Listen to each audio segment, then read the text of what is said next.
Hi everyone, and welcome back to our series of videos which OTR is making to help you rethink your routine and look after your well-being during these difficult times. We've got some other people from OTR here this week to offer up their experiences of rethinking their routines. But before we get on to that, let's just quickly recap what we've covered already. This whole series is based on the theory that things we do affect the way we feel, and that we can use this to help us with our own well-being. So far, we've looked at how you can sort activities that you already do or want to do into one of three categories: day-to-day, important, or enjoyable. We hope that doing this helped you to step back and get a sense of the role different activities play in your life and see how the different categories balance up for you. Perhaps it even helped you to identify some holes and to give you an idea of new activities or ways of doing things that you want to try. Then, last week, we looked at how we can take one of those activities from your categories and make it actually happen. At the moment, while we're mostly all stuck indoors, it can be really easy for our routine to suffer and get a bit bitty, or for us to struggle to find the motivation to do things. So last week we thought about practical ways to help us make a chosen activity happen. This involved making a bit of a plan and thinking about how other people might be able to help us. So, how did it go for you? I hope it went well. But even if you didn't manage to do the activity, please still congratulate yourself, because trying to make things happen is where it all has to start, and making that step of making a plan can be the hardest step to do. It's important for us to recognise that it can be really difficult trying to work on your routine and make activities happen, so well done, however far you got with it. If you were able to carry out your planned activity, maybe take a moment to think about how it went. Was it easier or harder than you expected? Perhaps the experience has helped you identify some improvements or changes you could make to the plan if you wanted it to happen again. And how did it make you feel? It might be worth taking a moment to dig down into these feelings and try and identify what it was about the activity that gave you these feelings.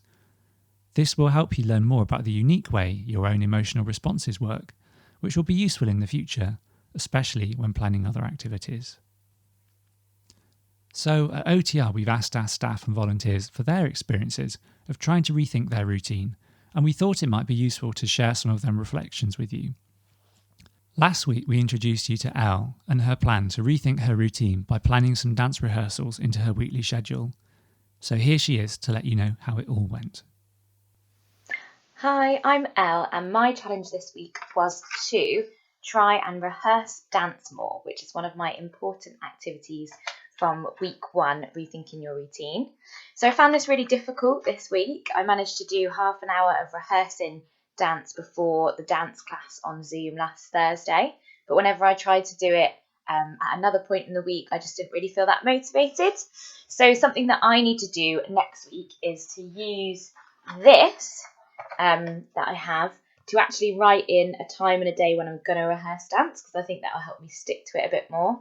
But also to remember that I always feel really good after I've done the rehearsal and after I've given it a go, but that actually at the start it feels really hard because I've forgotten the routine and it's getting back into it and I need a lot of energy. So I just need to remind myself that it's going to feel hard at first, but then I'm going to feel good afterwards. Wish me luck. Thanks, Elle. So at OTR, we've had to get used to using more technology in the past few weeks, which can take some getting used to. So next up is Faith, who has been trying to plan more technology use into her working day.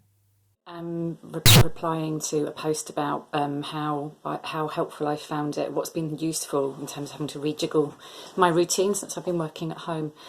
And what I really wanted to say, what the challenges have been a lot of the techie stuff and when things go wrong. And that can make you feel pretty rubbish. Made me feel rubbish because I feel like there's lots of rubbish about, I feel I should know this. And I don't know how to. So it can feel really stupid. And what I found really, really helps is reaching out and asking for people to help me. And they've been brilliant, actually. And people quite like being able to help.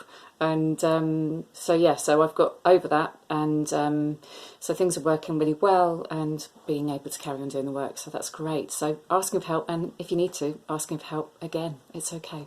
Cheers, bye. Thank you, Faith. And finally, here's Tracy, who's looking forward to the week ahead and is here to run you through her plan. So one of the activities that I wanted to let you know about that I've been focusing more on in this new routine is singing. Love singing in our house, and me and my daughter have just joined Gareth Malone, who's a choir master. We've just joined his sofa chorus, and we get to kind of follow him every day. Sometimes he's live, sometimes not, sometimes it's pre-recorded, but on YouTube, and we get to learn a new song every week. We get to sing together, which we love doing, and that's going really well. It's something to look forward to. Something to kind of focus on as well. Challenges will be to switch off, make sure that I finish work, because I think it's 5:30 every day, to make sure that I'm not working through and that I'm carving space for this activity, because that can be difficult sometimes. We can lose track of time, but yeah, I'm trying to prioritise that. How does it make me feel? Happy, energised, excited. It's making me feel really good, actually. Hope you're getting on okay with your new routines. I know it can be difficult to kind of embed a new routine, but I hope that's going well for you. Okay, bye. Thank you, Tracy. So we hope that these clips help you to feel encouraged to keep trying to rethink your routine and identify, plan, and try out activities that will help you with your well-being. There are even apps that can help you with this, and although these apps are not connected to OTR at all, young people we've worked with have found apps such as Dailyo and the Activity Mood Tracker useful, so here are some links to them. So that's it from us this week. We really hope you're doing well, and remember, you're not alone in this. There are other people trying too. Good luck.